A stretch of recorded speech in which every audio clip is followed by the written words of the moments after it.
அம்மா திட்டுறதும் அப்பா திட்டுறதும் ஒண்ணா?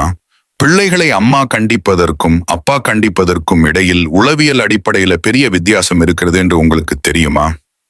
குழந்தைகளை அம்மா மற்றும் அப்பா கண்டிப்பதற்கு இடையிலான 3 முக்கிய வேறுபாடுகள். இதுல 3வது விடயம்தான் இந்த வீடியோவின் முக்கிய நோக்கமாகும். 1. கண்டித்து பேசுவதற்கான காரணம். அன்றாட வேலைகள், உணவு மற்றும் படிப்புக்காக அம்மாக்கள் கோபப்படுகிறார்கள். பெரிய தவறுகள் மற்றும் ஒழுக்க மீறல்களுக்காக அப்பாக்கள் கோபப்படுகிறார்கள். 2. கோபத்தின் நீளம். அம்மாக்கள் திட்டிய சில நிமிடங்களிலேயே மீண்டும் பாசமாகி விடுவார்கள். அப்பாக்கள் மீண்டும் சகஜமாக பேச சற்று அதிக நேரம் எடுத்துக்கொள்வார்கள். 3. குழந்தையின் எதிர்வினை.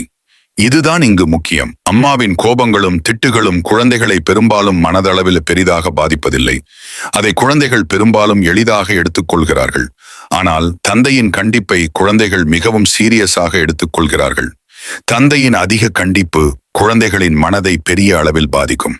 ஏனென்றால் குழந்தைகள் தங்கள் தந்தையை வெறும் நபராக பார்ப்பதில்லை, ஒரு பாதுகாப்பான இடமாகவும் பாதுகாப்பு கவசமாகவும் பார்க்கிறார்கள். தங்களுக்கு ஏதேனும் ஆபத்தை உணர்கையில் குழந்தையின் மனசு இயல்பாகவே அப்பாக்களை நாடுகிறது.